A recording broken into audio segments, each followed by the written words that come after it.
But I'm going to be very focused on kind of one or two issues, but they are all connected. And so the kind of main purpose of this is to talk about the system just becoming increasingly out of balance. And it's something that you obviously recognize at the social, ecological, and environmental levels. And then talking about how some of that is connected to permaculture, if not all of it's connected to permaculture. A lot of what I'm going to talk about today is actually the issue of climate change. And it's because climate change, from my perspective and from the perspective of people that are far more knowledgeable than me, it's actually being driven by almost everything we do, everything that's on that board. And it's a global issue that's connected to a lot of micro, local and individual decisions.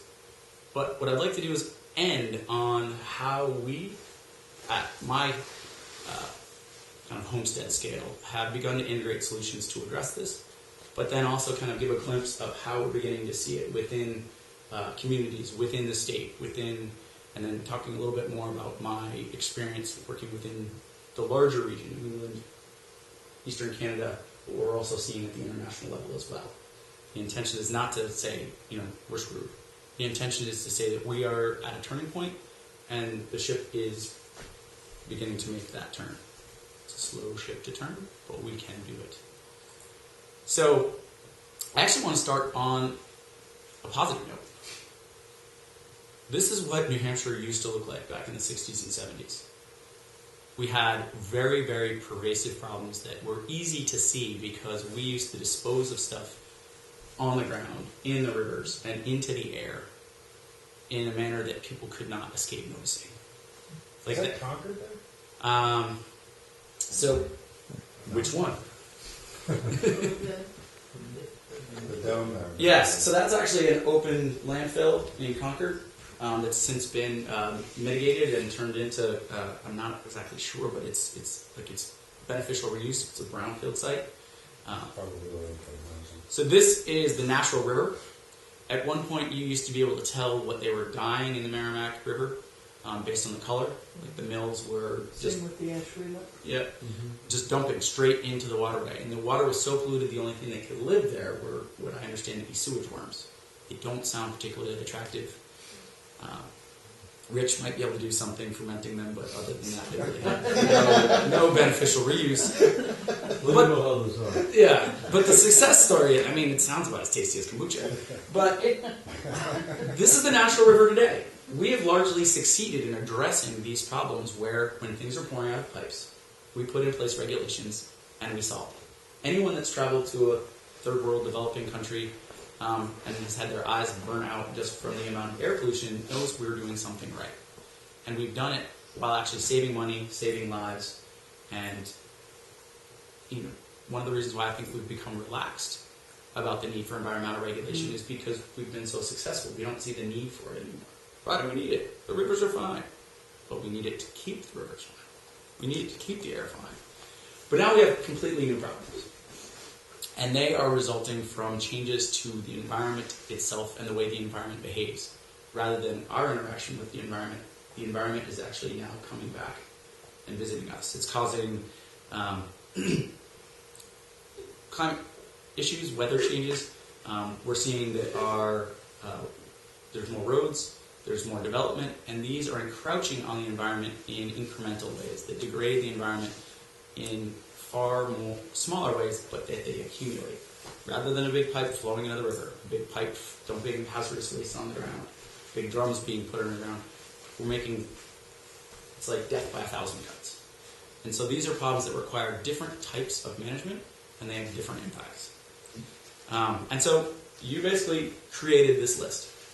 And they are happening at all different levels, but they're complex, they're interrelated, and when we completed the state's climate action plan, we had 67 different actions, and they ranged from, what do we need to do for education? What do we need to do with waste? What do we need to do with the manufacturing sector? What do we need to do with the residential sector? How do we manage our forests?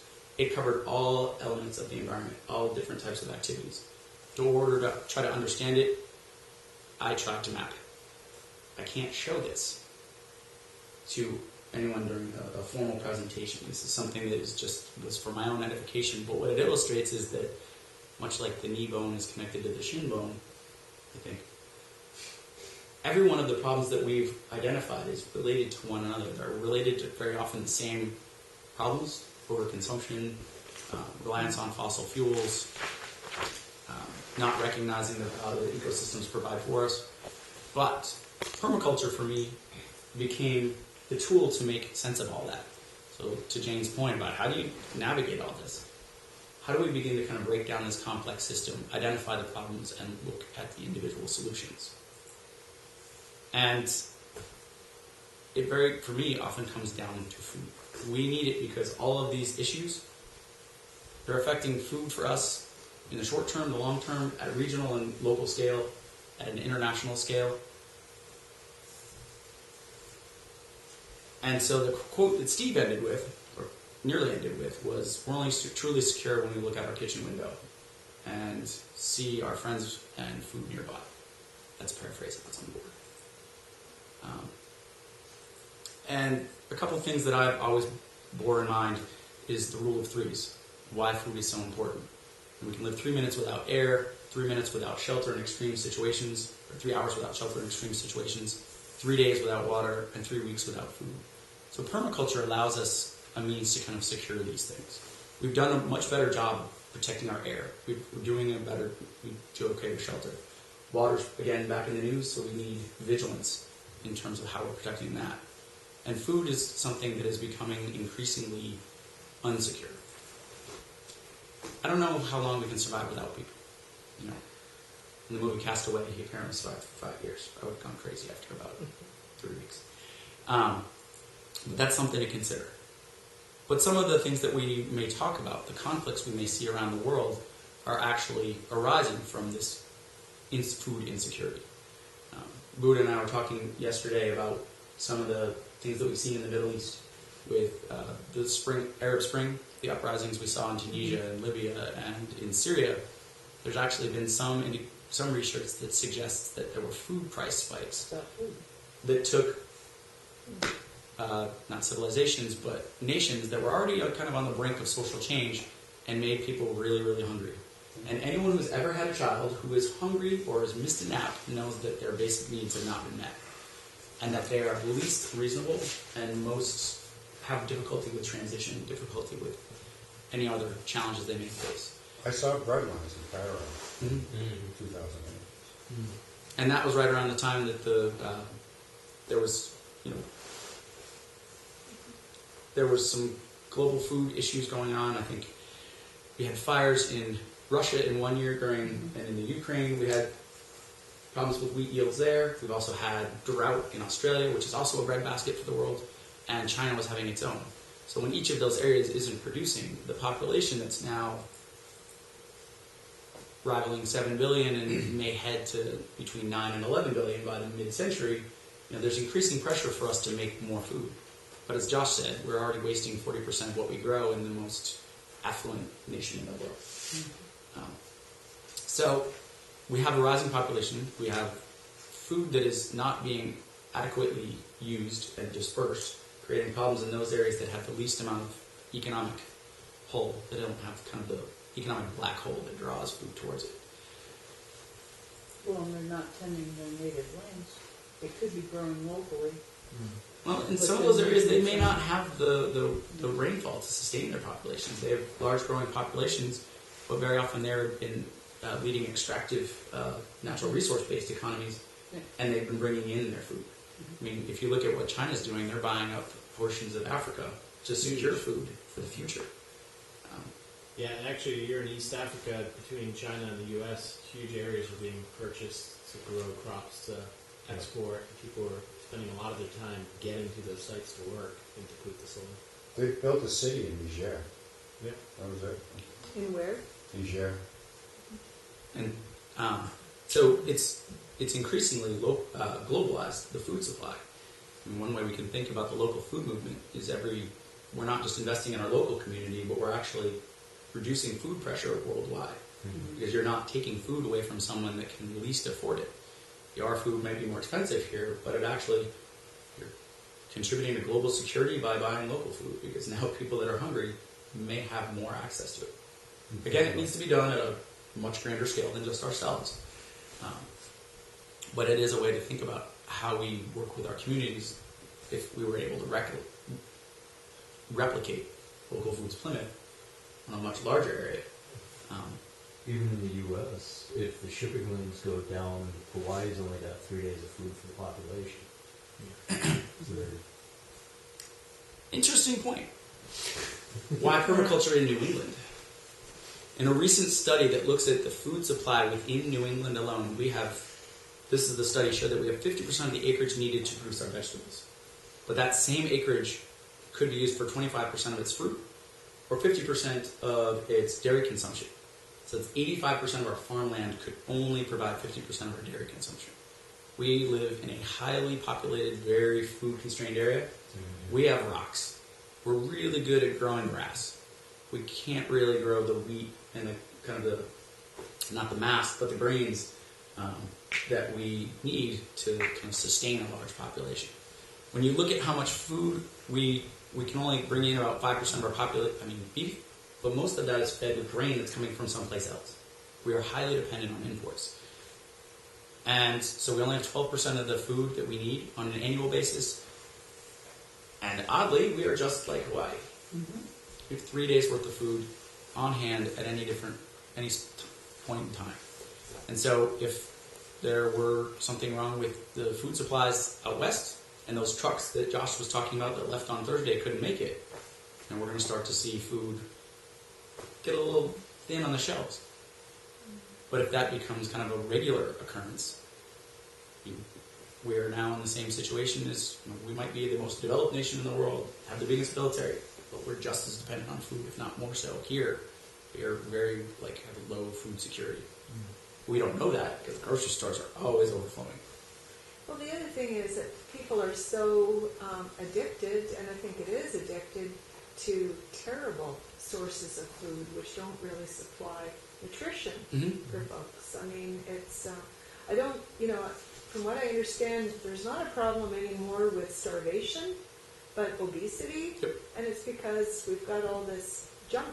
Empty calories. And we won't go into it too much here, but if you look at the research, you'll see that, a study that's since been proven false found that fat was the problem. Eisenhower had a heart attack, made it seem like fat was the evil, so we switched over to a carbohydrate-rich diet. And since that time, obesity has grown considerably. So now sugar is the poison.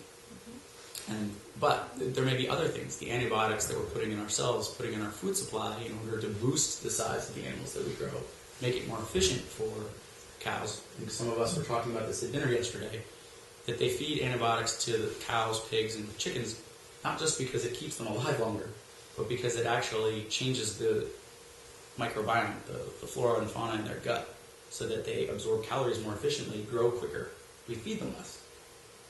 But we're still feeding a tremendous amount of grain to cattle and pigs and livestock, and that's one of the reasons why some people are vegetarians. It's not about animal welfare, it's actually a resource issue. I tried to eat the chicken that says antibiotic free. You think that's legit? It might be an interesting class project for someone to explore food labeling. I don't know the answer offhand. I don't know if anyone else does. It tends to be some of the labels are just marketing, and they don't mean anything. So I think it might be good for us to identify what are the true labels when you're looking for a certain type of certification. Right. And I don't know the exact one, but once there's a huge battle going on about food labeling right now. I've got it well tailored. It's the new livestock farmer. They break down all those labels regarding animal anyway. What was that website? No, I've got it in the truck. I'll bring it in the library. So another thing with the antibiotics and such, bioaccumulation, we're at the top of that chain. It just keeps getting more and more concentrated. Yeah. So not so much with antibiotics, but there's like metals and toxins and so there's things that may get in the food supply. He was talking about bioaccumulation. There's fat soluble toxins and other things that once they get into portions of our food, they get into us, but then they reside for a very long time. If anyone's ever heard that whales might be swimming around and they actually have higher concentrations of pollutants in their body than toxic waste sites are allowed to have. It's because they are so much fat, but they're so long-lived that they are indicators of just what's happened to our ocean. So again, we could just spend an entire class just on this. So what I'm going to do is kind of take you through my exploration of a very narrow piece of this, but it's something that ends up providing a context for how we designed our course. So this is my cereal box. When I met with Steve back in 2011, he said, draw what you want. So we just bought our property. I'd thrown in some blueberry bushes. This is not to color, not obviously. But I'd started to put in things like slope, and the basics of the design were there.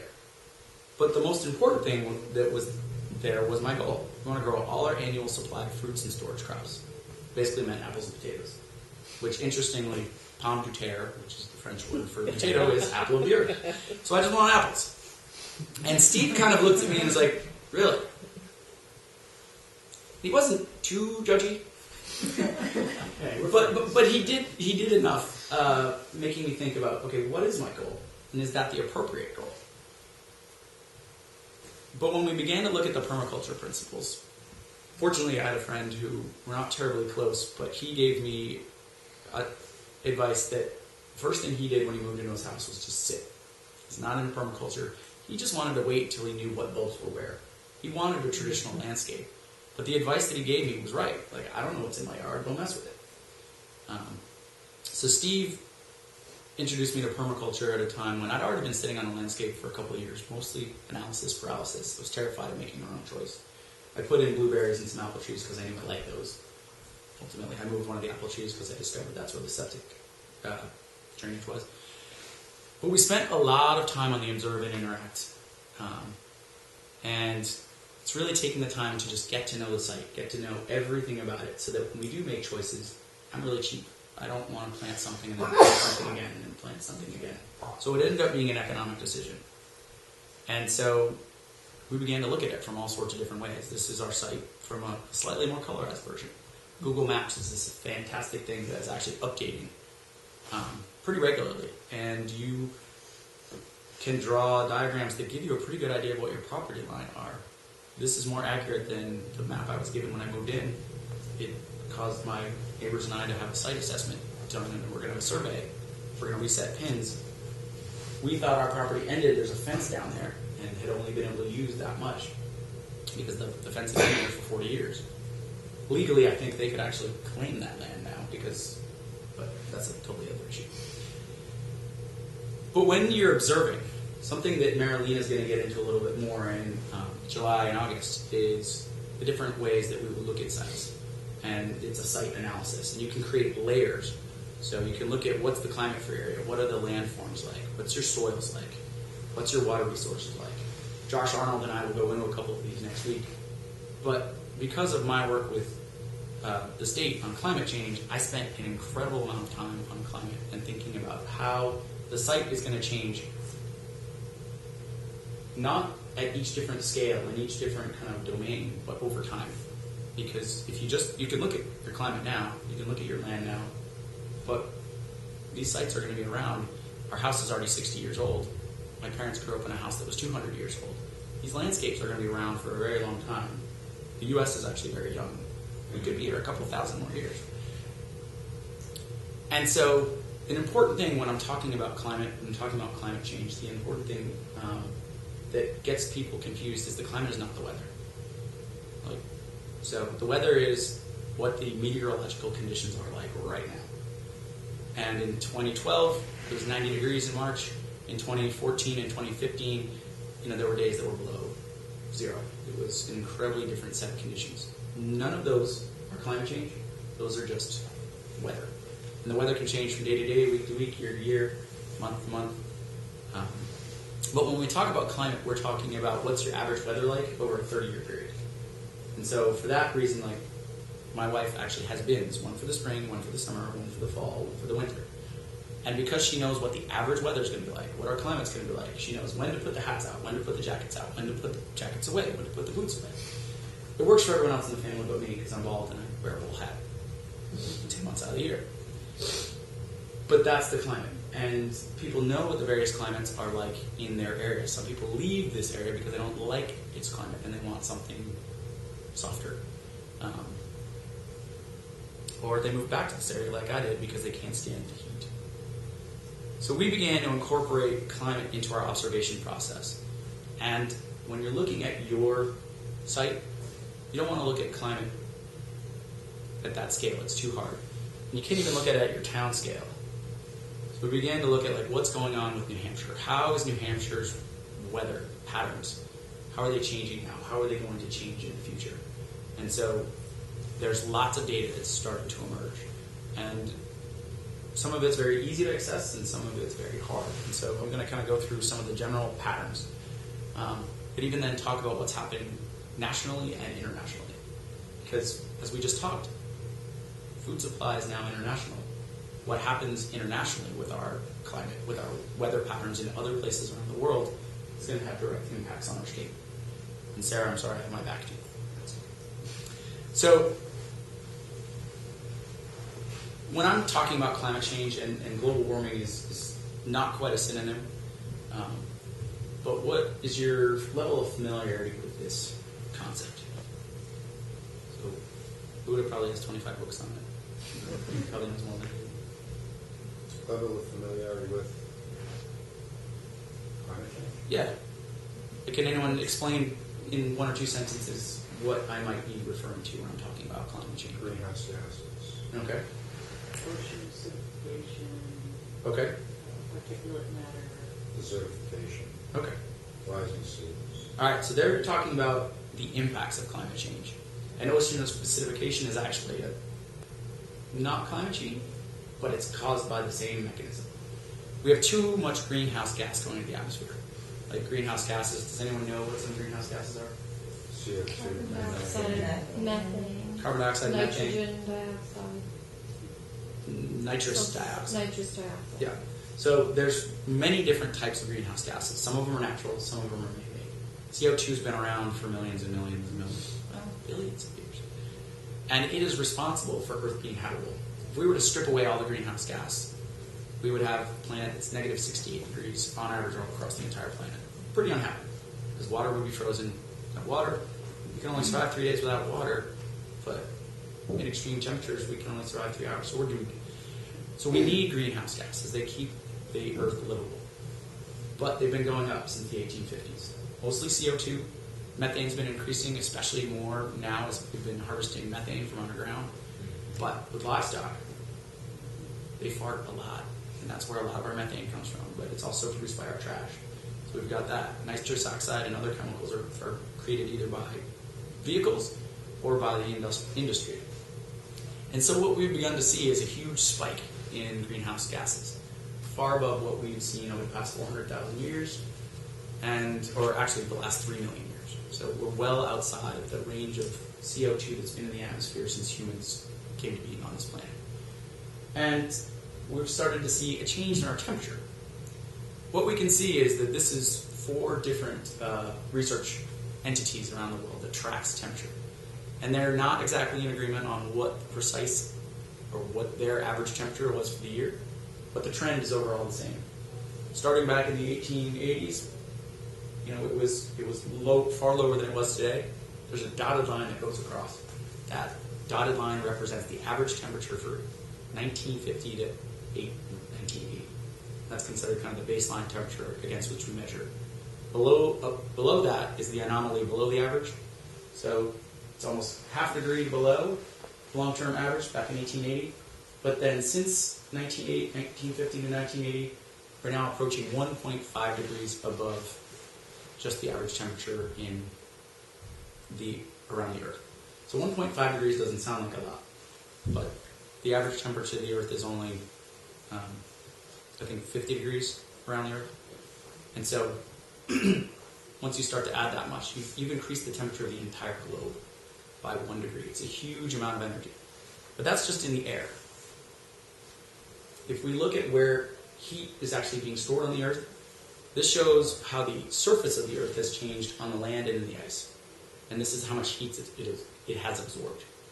And as my teacher told me in his elementary school and then again in high school, we should be called water, not earth. Because we're covered with 70% of the ocean, 70% water.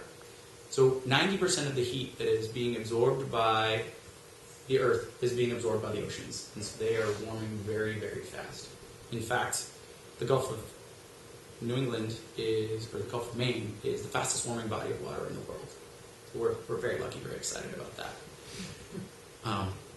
But that's where most of the heat is going. And as the ocean warms, we talked about thermal mass yesterday. It's really hard to cool the earth off if all our water is warming so much. Even if we were to stop emitting CO2, the water's already warmed, and it's going to basically hold that heat. And so we're basically locked in some of the temperature for a long time. But whenever we do these presentations, we get, tortured. Because in 2014 and 2015, we had incredibly cold winters. And so people are like, wait, let me get this straight. It's getting warmer. 2014 and 2015 were the warmest years on record. How is that possible? Because by my heating bills, 2014 and 2015 were miserable. And people are absolutely right. You have both. And it comes down to the fact that there is weather and there is climate. Our climate is changing, but we can still have local weather patterns. Everything I've told you up until now has been talking about the Earth's average temperature, the ocean's average temperature. These are average across an entirely large piece of landscape. But if we're talking about February 2015, we had, does anyone remember what people were calling it in 2014 and 2015? Snowpocalypse. Snowpocalypse was one event, but the polar vortex was when we had very cold temperatures that just came and squatted over the northeast down into the mid-Atlantic. And this shows a heat map. It shows the relative change in temperature compared to normal. So in the northeast, we actually ran out of temperature colors. It was colder than this. So they just colored the entire area purple, and we were almost 7 degrees colder than normal in February. That's the February's average. Now remember, we've been getting warmer and warmer and warmer every year, so we actually went way back. But in other parts of the country, it was off the map too. In Alaska, it was over 8 degrees warmer than normal.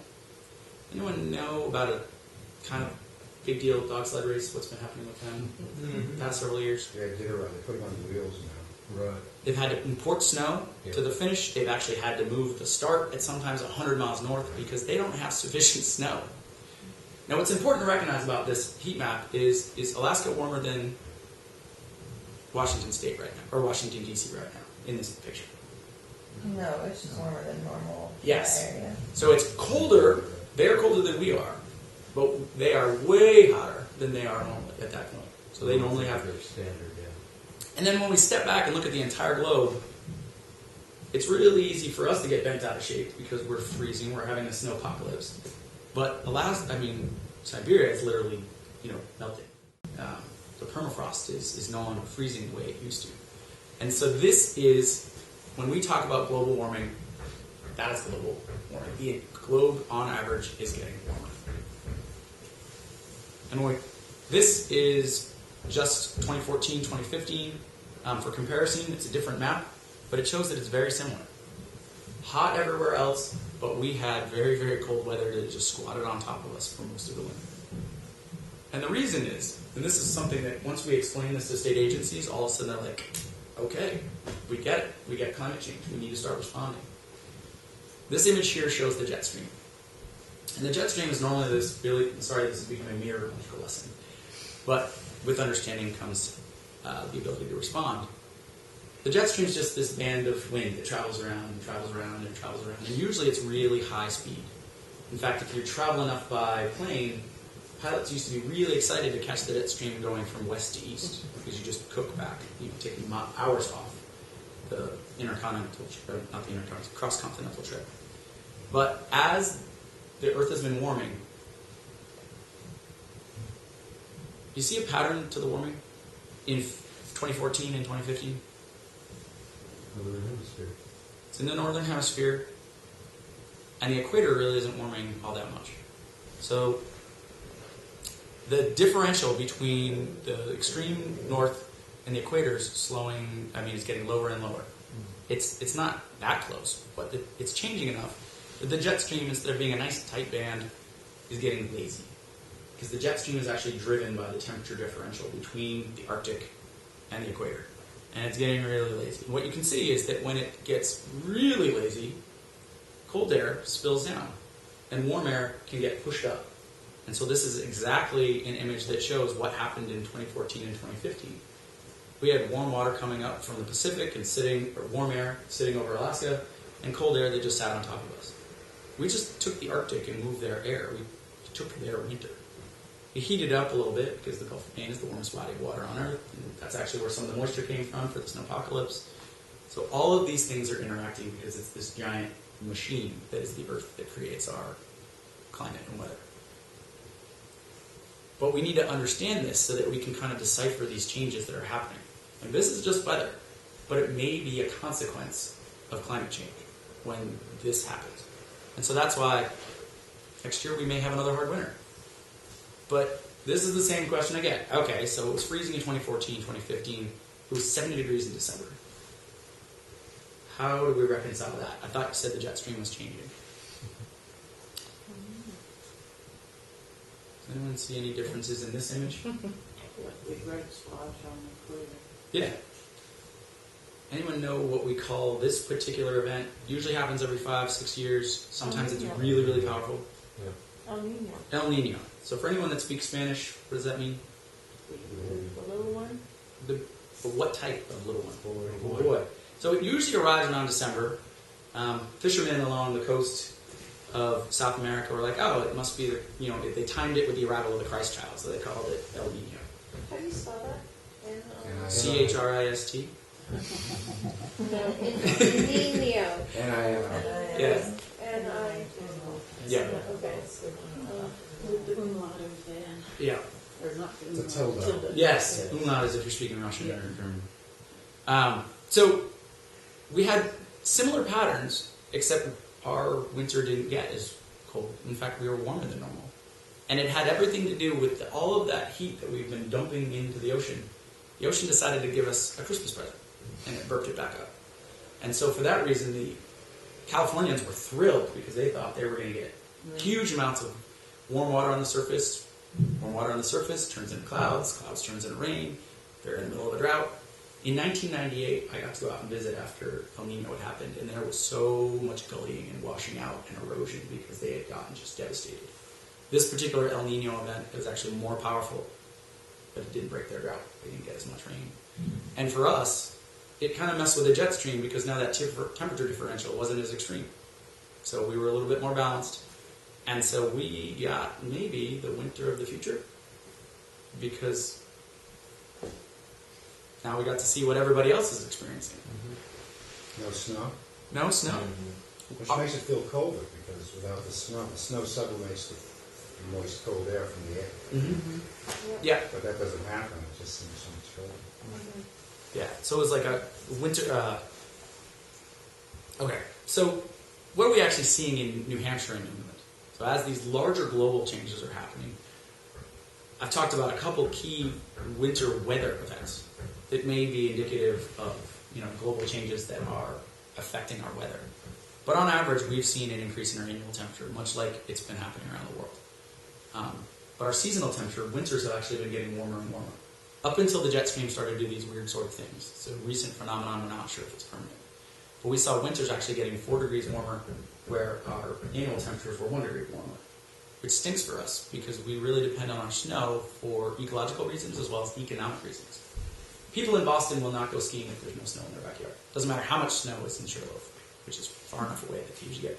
So they look out back, no snow, skiing conditions in the mountains must be terrible.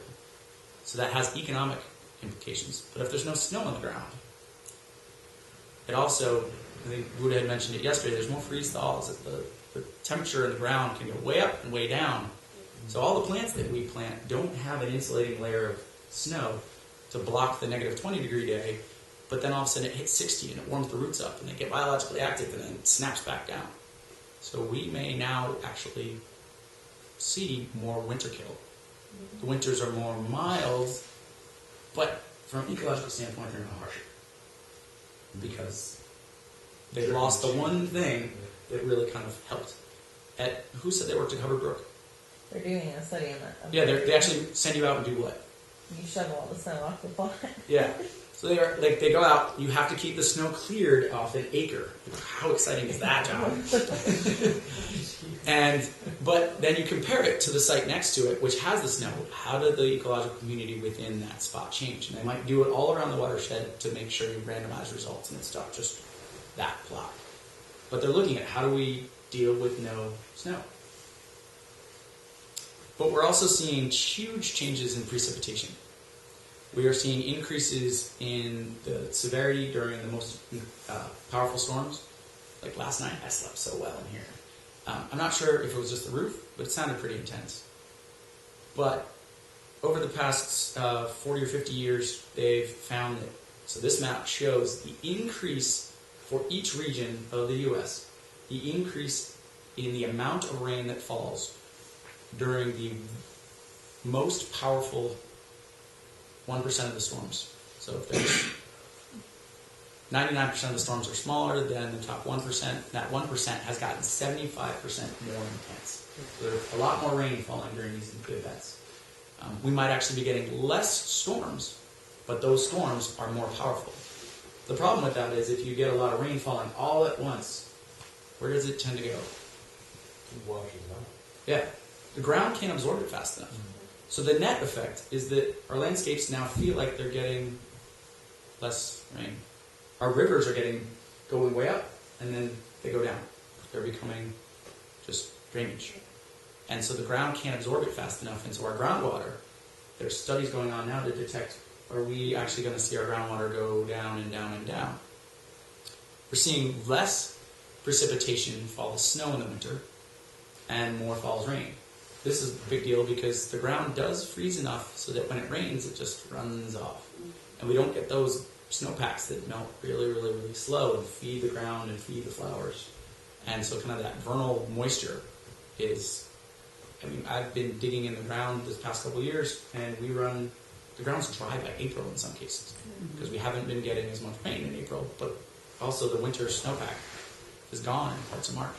Last year, all of it just evaporated rather than melted. Yeah, so powdery. Yep. It's strange because we have we have sandy soil, so you'd think it would just, sink down fast, but... Well, it depends on what the air temperature and the air humidity is like. Is it going to melt? But also, if we're not getting as much rain, that doesn't melt it when too. the rain comes, you'd think it would just go... But, Yeah. Well, you have Well, but it's sand. sand drains really, really well. It doesn't hold moisture. It wants to pass it on to the next layer down. So we're also seeing a change in our seasonality because the winters are getting warmer. We're getting warmer in general. We've actually seen our growing season increase by 2 weeks, which is beneficial, but the changing seasonality is also affecting Liza's friends, the ticks.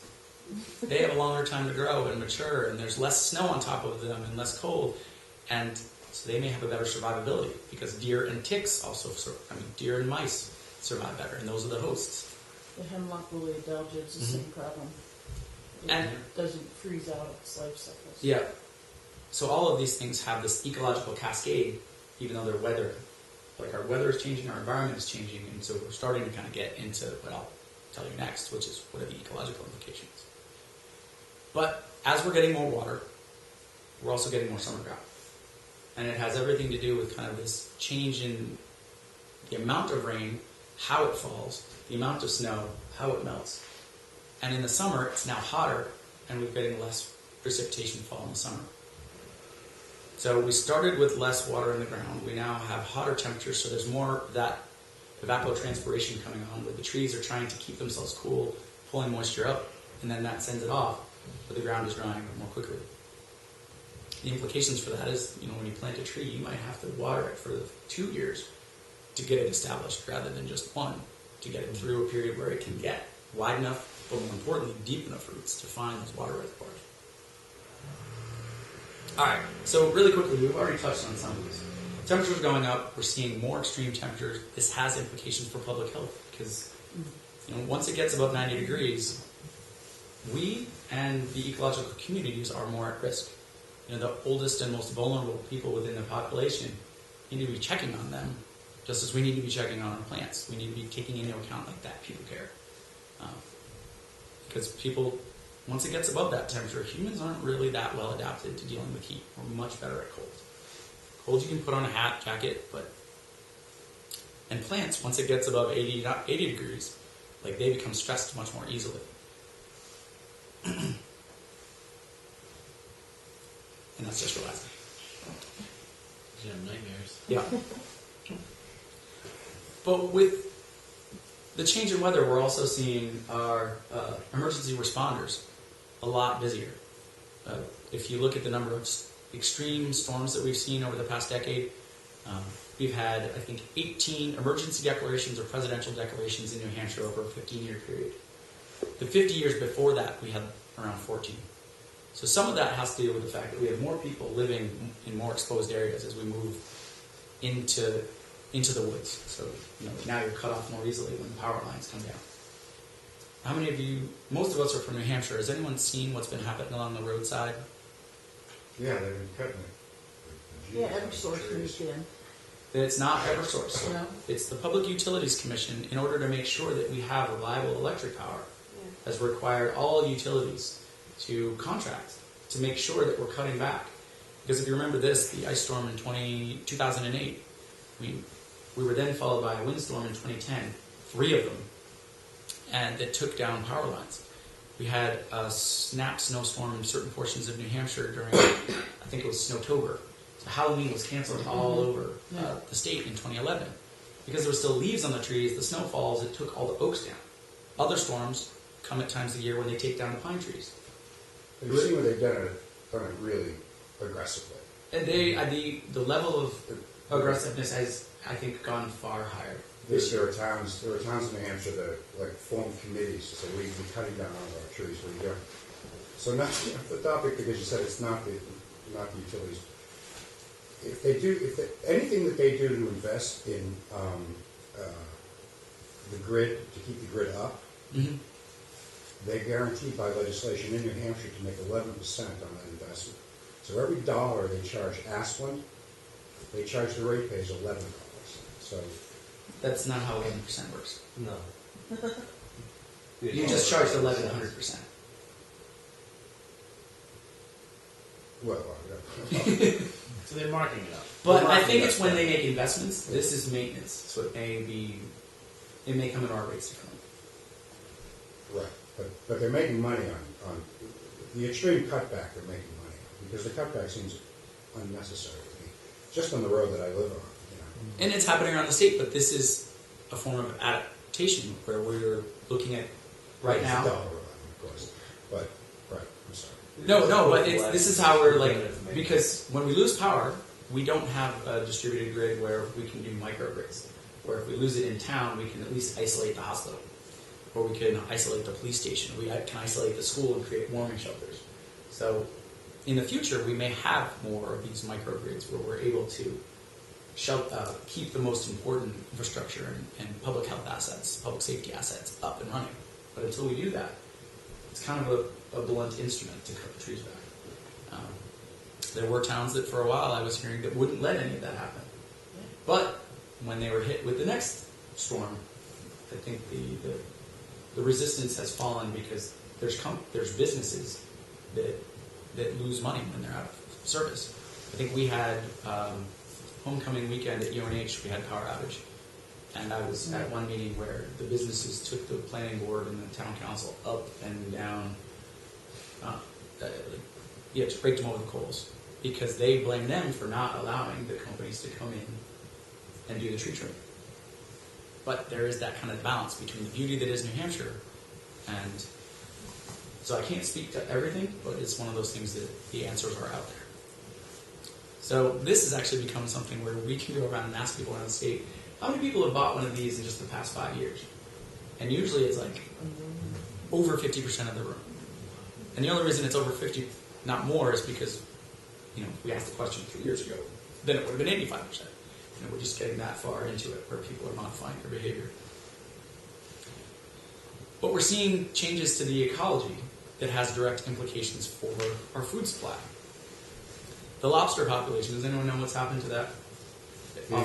It's overfished, isn't it? Nope. It was actually doing really well. Migrating. You're from Rhode Island. How's it doing down in Rhode Island? I don't know. So it's basically collapsed south of the Cape. For a long time, for a few years, it was doing very, very well because the temperature had hit an optimum for the survival of young lobsters, and then that meant young lobsters ended up in traps. But as Gulf of Maine, warmest body of water in the world, we're fastest warm body of water. They're now moving into Maine and into Canadian waters, and so New Hampshire's lobster fishermen are seeing just lower return on their time in the water. And it's because the water's getting too warm here. Massachusetts has probably got almost nothing left. The main shrimp fishery actually had to be closed because it collapsed, because it was just too hot for them to survive, for their young to survive. Then there's this thing called the black sea bass.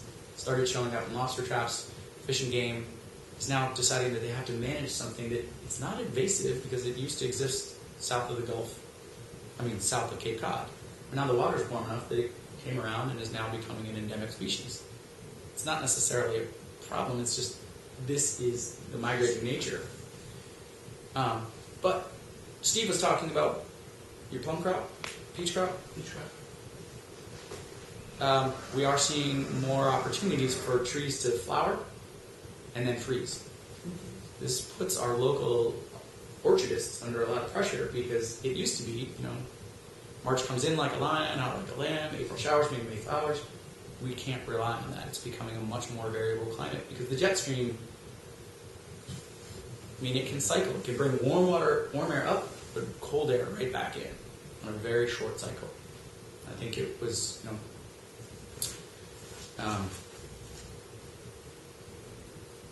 what's his name? Mark Twain gets attributed to too many quotes, but one of the ones which he was attributed, if you don't like the weather in New Hampshire, wait 5 minutes. That's wait 2.5 minutes. And then maple syrup. Without kind of the reliable freeze-thaw cycle around certain times of year, it's harder for us to get maple syrup.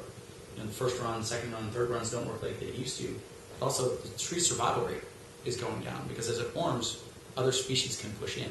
And so Canada is now becoming, has a lock on the market. Now, what time is it? It is 11:45. Oh, God. All right, skipping to the end. So, with a look to the future, this is where we are now. We are in an environment where New Hampshire, the character has already changed. But if we look at greenhouse gas emissions, this is the temperature under two different scenarios. The blue scenario is where we would hope to be. It's where we have, from this point on, rapid deployment of energy efficiency, energy conservation, renewable energy, so that we basically decarbonize our energy supply, so that we are not putting as much CO2 into the atmosphere. We need to get down to about 80% below 1990 levels by 2050, by zero by 2100. Happy days, there's an April 22nd international agreement that included China, India, and the US was signed to kind of put us on that course. Very historic. If we continue on the path that we're on now, we're on the red line. And to kind of give you an idea of where we're at, shows that currently we're at about a 1 to 2 degree rise in New Hampshire. If we are on the low emission scenario, we'll go up another 2 degrees. If we're on the high, we'll go up another 10 degrees. So we will be in a climate that is unlike anything that we have ever been in. And the nature of the state will essentially feel like that of North Carolina. So my wife jokes we moved from DC up to here so we can move back to DC. But what's important to note is that we are, I'm going to go back one, by 2040 we're committed to the same level of change whether we put the solutions in place or not, because of how much carbon dioxide we've already put into the atmosphere. So as we're designing our landscapes, we need to be preparing not just for the climate we have now, but for changes that will occur out to 2040. So we're going to see more rain, more temperature increase. But we also might see more drought. We might see invasive species that come in that are bothersome for both us. I don't know how many times we reference Lyme disease and other tick-borne illnesses, but there's also the woolly adelgid and other things that we may see. There could be massive ecological changes out until, within our time frame for our sites and for ourselves. But we talked earlier, this is a global environment. We need to be thinking about our food supply, where it's coming from. This shows the projected maximum annual temperature for the U.S. This is the average temperature of 1980 to 2010. And what it shows is the number of days over 95 degrees per year. You want to be in green. Green is 0. But there is the potential for you to be purple. Purple is 250. So the range below, when you're going from nice and cool, cool being green, to purple being beyond hot, is 0 to 250. And so we can see there are certain portions of the country where you don't want to live right now, because it's in red. It's, I think, about 150 days. That's kind of in the deserts off in Nevada and California. But 2020, 2040, this next period that we're moving into, we start to see that the countries are already, and remember, this is within the time frame we're going to get there, whether we want to or not. Sorry, this is 2040 or 2020? It's an average across that 30-year climate period. So for 2040. No, it's 2020 through 2040. So it could Oh, probably be sorry. worse than this in 2040 and better than this in 2020. You might say that this is what it's like in 2030. So this is an average. So you can see that the temperatures are starting to increase going up into the Midwest. Where do we grow a lot of food? Where do we raise a lot of cattle? Yeah, so just keep an eye on the bread baskets and the beef baskets of the world. Of the U.S. And we eat it here, but we ship. So this is within, that 2040 time horizon. But for those of us with kids, this is 2040 to 2060. And this is 2080 to 2099. Food starts to fail growing. Like corn, I think it can't grow above 95 degrees. It just stops. It may even be at a lower temperature. And so, does anyone know what's already happened to the water supplies that we're using to irrigate in portions of the Midwest? Those aquifers we drain. Yeah, the Agala aquifer is considered fossilized water. It's water that built up over time, but we're draining it very, very, very quickly. Under situations where the temperatures get higher, heat stress is higher, water demand is higher. We already don't have, the water's already not a renewable resource there. In California, they're in the middle of a mega drought. The ground they're removing so much water right now that the ground is subsiding. They have released one example of a bridge that is sinking into the river because the ground on either side of the river is going down. As you remove the water out, it now creates airspace that collapses because they're drilling from so deep down. So with that heat too, the irrigation is less useful because it evaporates faster. Yep. There's a feedback loop. Which one do you want to know? Oh yeah, I just want to see the whole series again. No, yeah. So basically you're just watching where heat becomes the norm. Can you imagine living in a portion where it's 250 degrees, 250 days over 95 degrees? We can look at ourselves and say, well, that's outside of my lifespan. But this is the piece where people care, fair share can come in. Like, what do we talk about? Intergenerational equity. And with advances in modern medicine, we may be that guy or woman.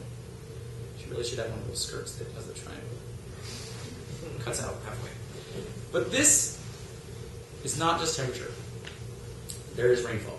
And so there's this notion of mega droughts. Anyone ever heard of the Anasazi Indian? They're some of the cliff dwellers.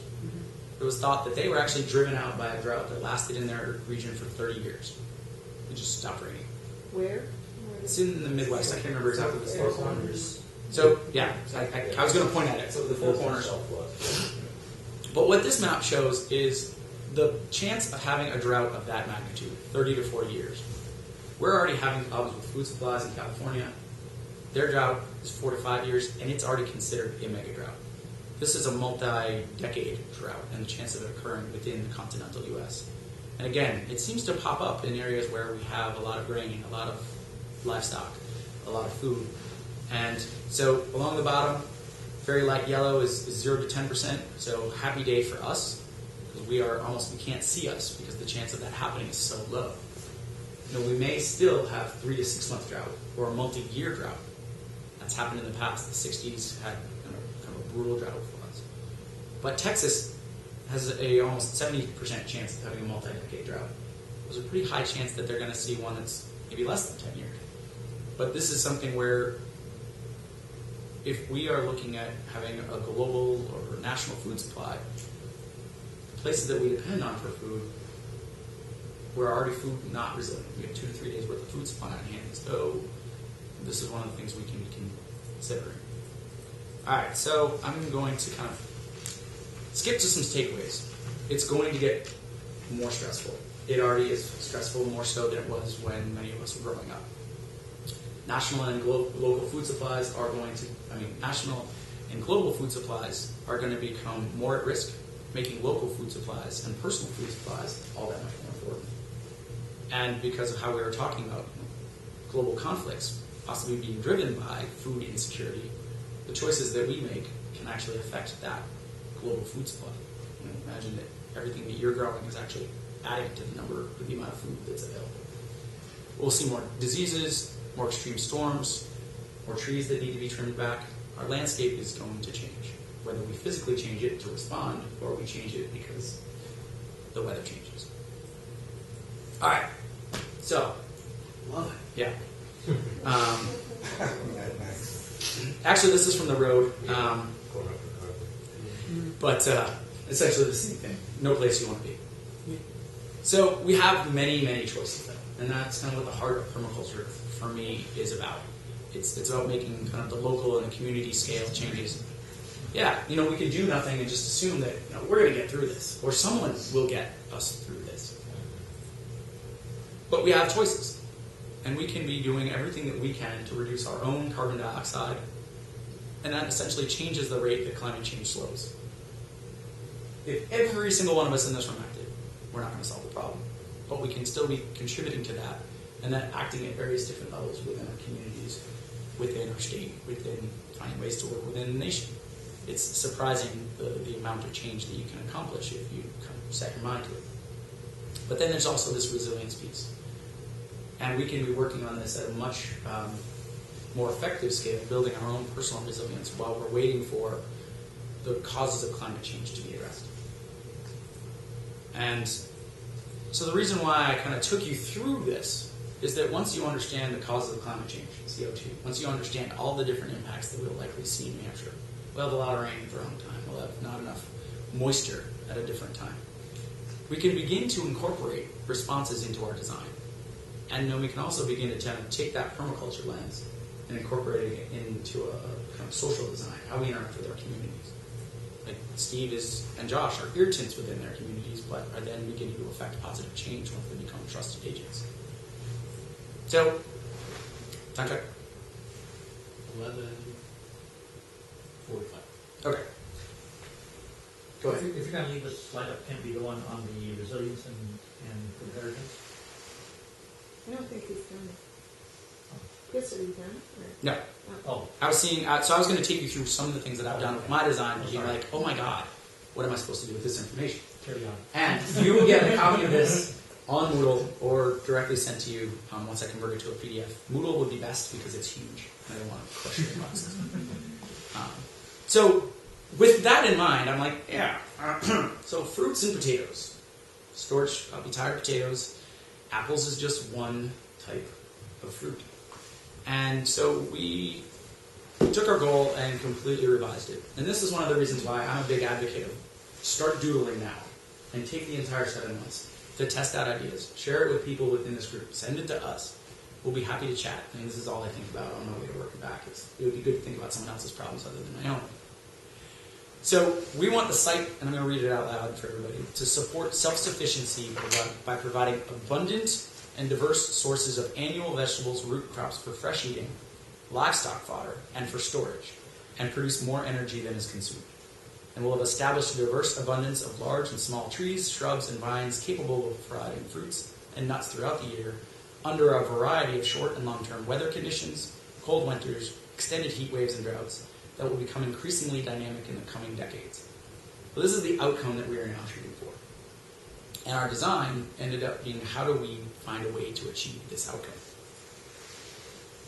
And what it boiled down to is that we are planning for failure to ensure success.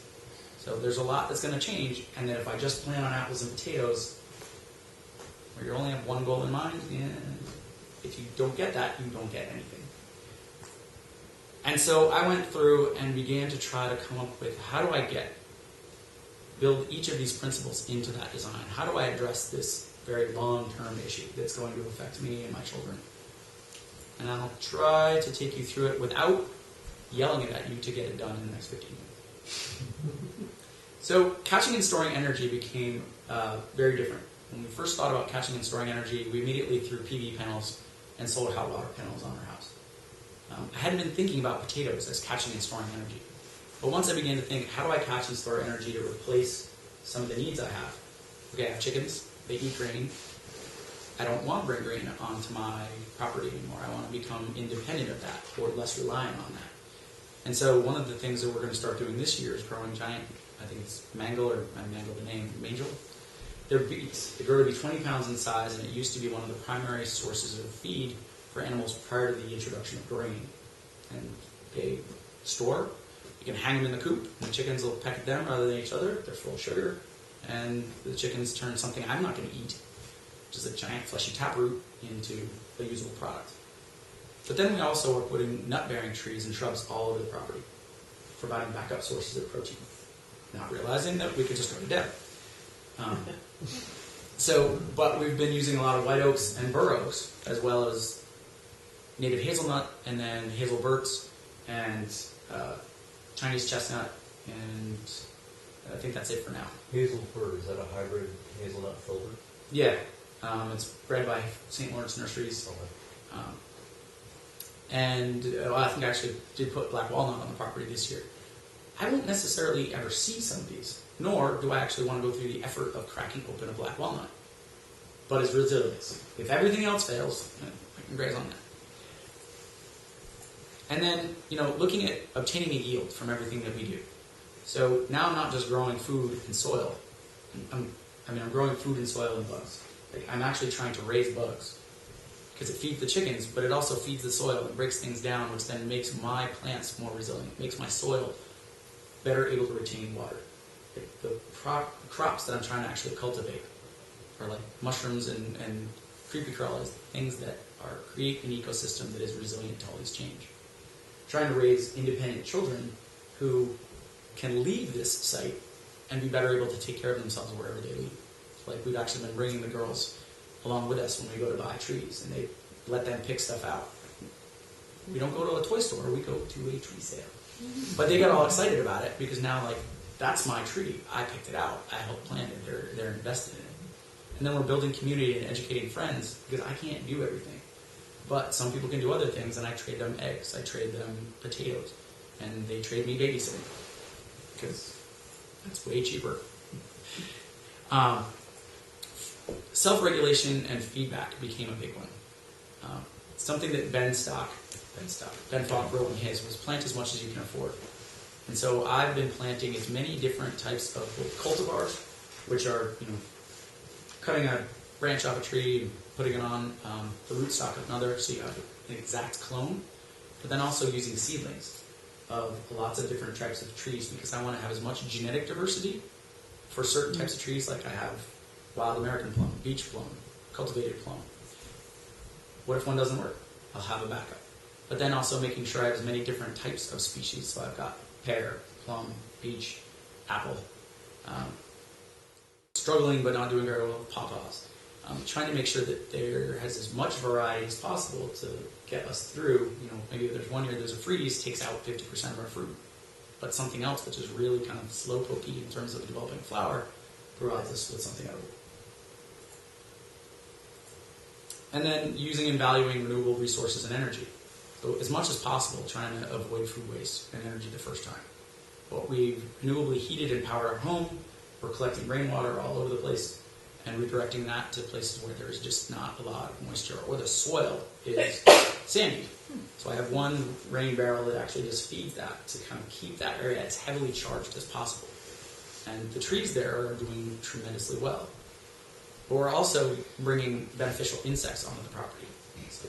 So elderberry I can't possibly eat as much elderberries we planted, but it brings in so many beneficials that it becomes, that is a renewable product for us.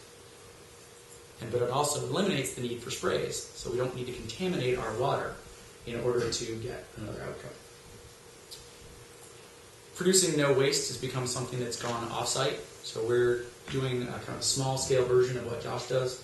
I've been collecting 10 gallons of coffee grounds from and I only have 1 acre, so 10 gallons of coffee grounds a week, and then 25 gallons of food scraps, which we feed to the chickens. It stinks during the summer, but it also produces the best eggs I've ever seen because the yolk has gone from light yellow to nuclear orange. And then taking all the cardboard and everything out of the trash that I possibly can and repurposing that to continue to build soil to make the soil resilient. And then designing from patterns to details.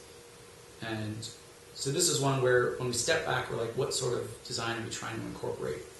And because pollinators and beneficial insects became such a big part of our design, in order to reduce chemicals, in order to make sure that the trees were producing as much as possible, we just abandoned areas because we noted that as much as we don't like ragweed, as much as we don't like goldenrod, it attracts more insects, beneficial ones, than most of the plants that we were bringing in.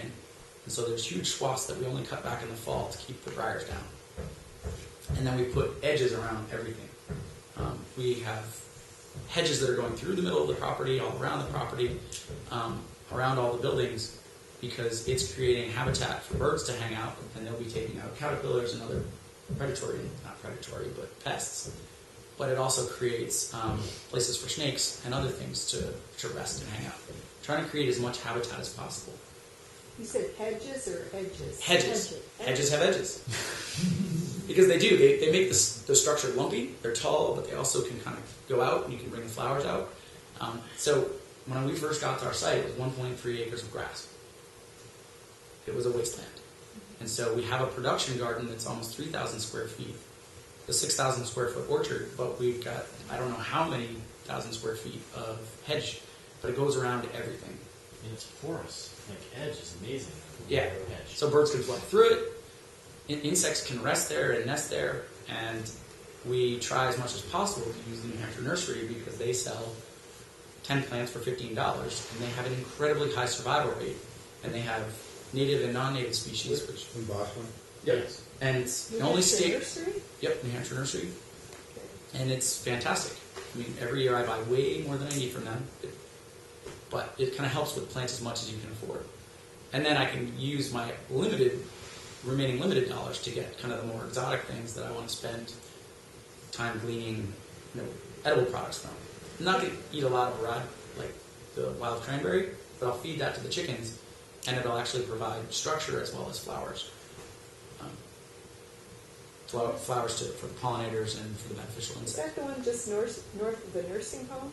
Yes. Okay, Yep. I know what that is. There's the Specific beets they sell, or If you contact them now, they'll send you. Hampshire nursery. They just finished up, Nursery. and usually you want to get your order in before January because they're very, very popular. They sell a lot of Christmas trees, Yeah. but they have lots of other stuff too, and it also cycles. So like one year I got 20 June berries. I haven't seen them since, and other years they'll bring in kind of a new thing. So June berries are the thing that Josh was pointing out. That's did you call them June berries? Service berries. Or, yeah. Yeah.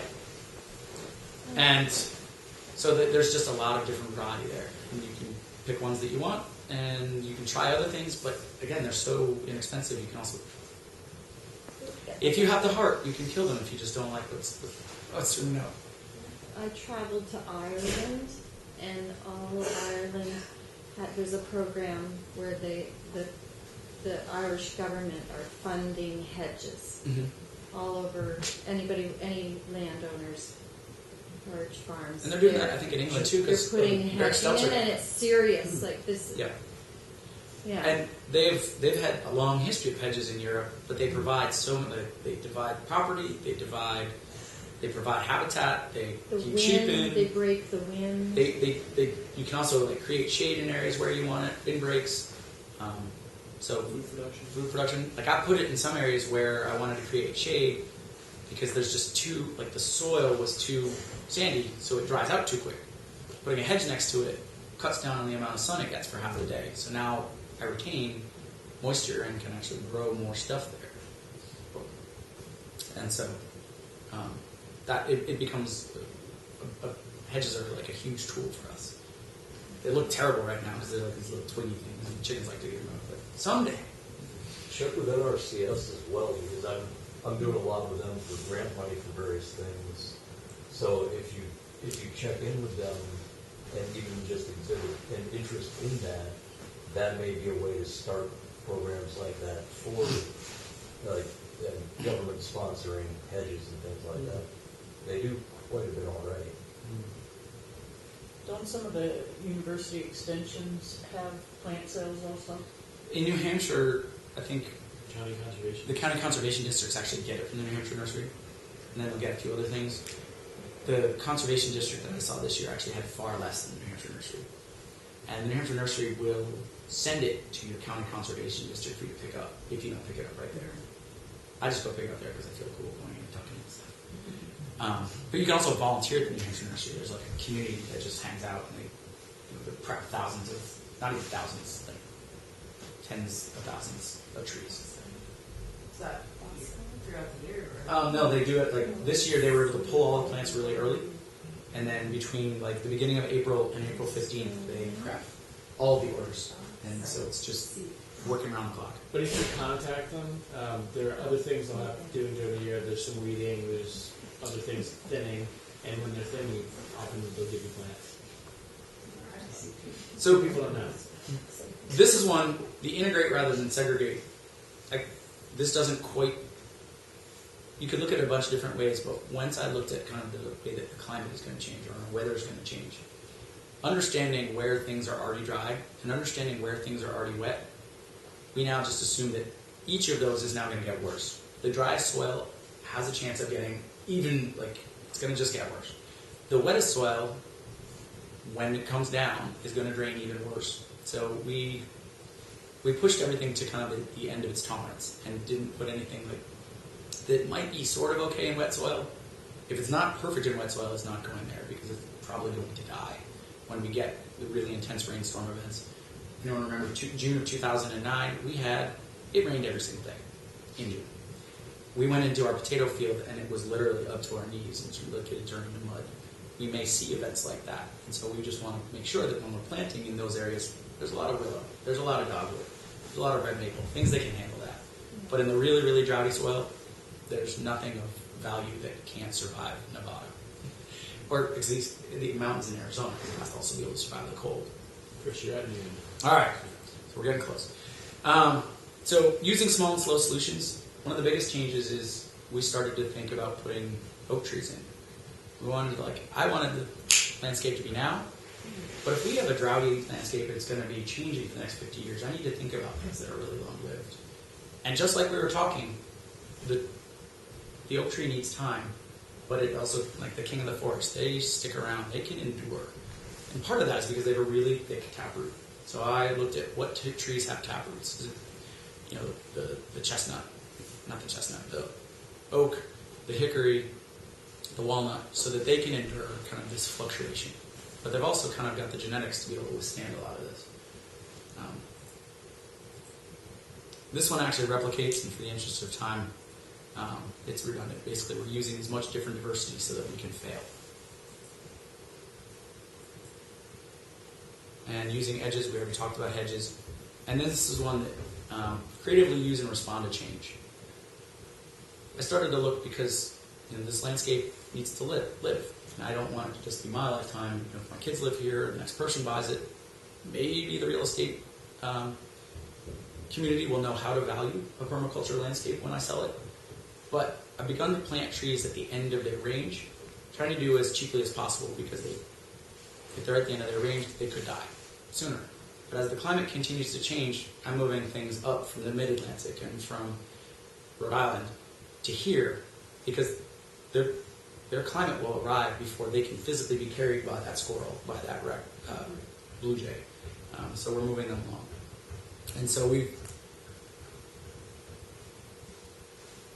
we're planning for that 50 to 100 years. We're planning for the climate of the future. And so trying as much as possible to not think about what's around here now, but what would be around here in mid-century. Because fingers crossed, mid-century is when we stop changing the climate because the solutions have gone into play.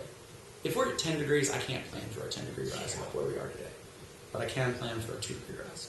And so there's a bit of optimism in terms of what we design for. And so our final design, and this is no longer even close to accurate, takes into account a lot of those different things. It's not a uniform design because it's looking at all the different soils, all the different moisture content, all the different goals. Like the front actually is where I put in my deep-rooted woody tree nut forest because I don't want people to look at the house when they drive past all the time. It's actually a fairly busy road. But it manages to both be a screen but provide all of those protein, oil-rich nuts and be very long-lived. And it's great soil so that they can get established and get started. They're going to grow a long time.